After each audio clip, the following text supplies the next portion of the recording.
Weather খারাপের জন্য তিনচুলের যে তিনটা চুল্লি, কাঞ্চনজঙ্ঘার যে তিনটা মাথা, সেটা এখন আপাতত আমরা দেখতে পাইনি, মানে আমি দেখতে পাইনি।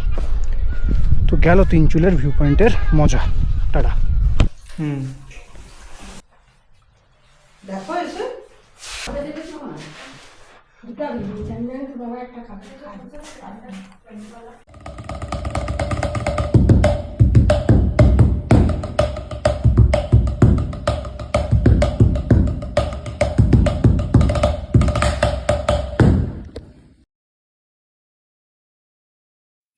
সবাই ঘুমিয়ে ঘুম মনস্থির আসছে।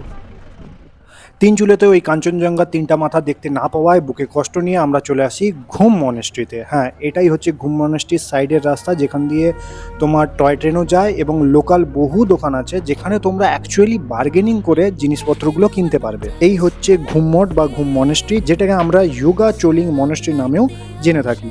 এটা কিন্তু 1850 সালে প্রতিষ্ঠা হয়েছিল, আর প্রতিষ্ঠা করেছিল বড্ড আজীব টাইপের নাম আমাদের বাঙালিদের কাছে, যেটার নাম হচ্ছে লামা সেরাপ গ্যাৎসো। ভিতরে ঢুকলেই আপনাদের চোখে পড়বে 15 ফুটের একটা বড় বৌদ্ধ মূর্তি, যা সোনা দিয়ে তৈরি। হ্যাঁ, মানে বাইরের কোটিংটা যেটা, সেটা সোনা দিয়ে, আর পুরো যে মূর্তিটা সেটা তিব্বত থেকে আনা মাটি দিয়েই তৈরি করা হয়েছিল। বৌদ্ধদের কাছে এটাই মন্দির, যেটাকে আমরা মঠ বলি। তো এটা একটা শান্ত পরিবেশের জায়গা, যেখানে বর্তমানে প্রচুর লোক ঘুরতে আসে, আর যে কারণে প্রচুর ভিড়, প্রচুর শোরগোল হয়। Step out of the shadows, into the fire. Don't be afraid to go out on a wire. Live in the moment, turn it louder. This is what you're made for. You just gotta be fearless. আমি ল্যাদঘোর বাচ্চা, তাই দেরি করে ভিডিওগুলো upload করছি, কিন্তু আমি গিয়েছিলাম ওই মার্চের দিকে, মানে তখন শীতকাল ছিল, আর যে জন্য গাছে প্রচুর লাল ফুল, যেগুলো দেখলে তোমাদের মন ভরে যাবে, আর কুয়াশা ঠান্ডা দুটোই অ্যামেজিং লেভেলে ছিল। আর এই লাল ফুলের কালার দেখো। আর এই মনেস্ট্রির বাইরে এই ফুটপাতের দোকানগুলো আছে, যেগুলো তোমাদেরকে প্রথমেই বলেছি যে এখানে যে দাম বলবে সেই দামের থেকে অনেক কম দামে তোমরা জিনিসপত্র কিনতে পারো, মানে অ্যাকচুয়ালি এখানে বার্গেনিং করতে পারবে, যেটা তুমি দার্জিলিংয়ের যে শপিং মল বা দার্জিলিংয়ের যে লোকাল মার্কেট, সেখানে তুমি এই পরিমাণে বার্গেনিং করতে পারবে না। যাই হোক, আমরা এখানে দাঁড়িয়ে কিছু পেঁয়াজি পকোড়া খেয়েছিলাম, আর খেয়ে দিয়ে সোজা চলে আসি বাতাসিয়া লুপ।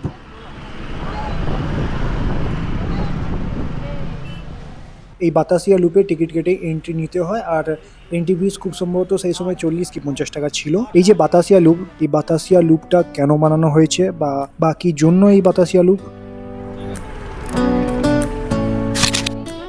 আসলে দার্জিলিংয়ের হিমালয় রেলওয়ে, মানে যেটাকে আমরা টয় ট্রেন নামে চিনি, যখন পাহাড়ের ঢাল থেকে নিচের দিকে নামে, তখন এই ঢালের জন্য গতি নিয়ন্ত্রণ করা একটু কঠিন হয়ে যাচ্ছিল। 1919 সালে সেই সমস্যার সমাধানের কারণেই এই বৃত্তাকার লুপটি তৈরি করা হয়। এটা ট্রেনের যাত্রাপথটাকে একটু দীর্ঘ করে দেয়, যে কারণে এই যে ঢালু জায়গাটা সেটা কমে যায় এবং ট্রেন অনায়াসে নিচে নামতে পারে। আর মাঝখানে রয়েছে এই বিশাল ওয়ার মেমোরিয়াল, যারা দেশের জন্য প্রাণ দিয়েছেন তাদের সম্মানের খাতিরে এটাকে বানানো হয়েছে। এখানে আসার পরে যখন ট্রেন এখান থেকে এইভাবে, হ্যাঁ, এই শব্দ করতে করতে যায়, আর সেটা যখন তুমি নিজের চোখে দেখবে, তাহলে জিনিসটা কল্পনার বাইরে সুন্দর লাগে।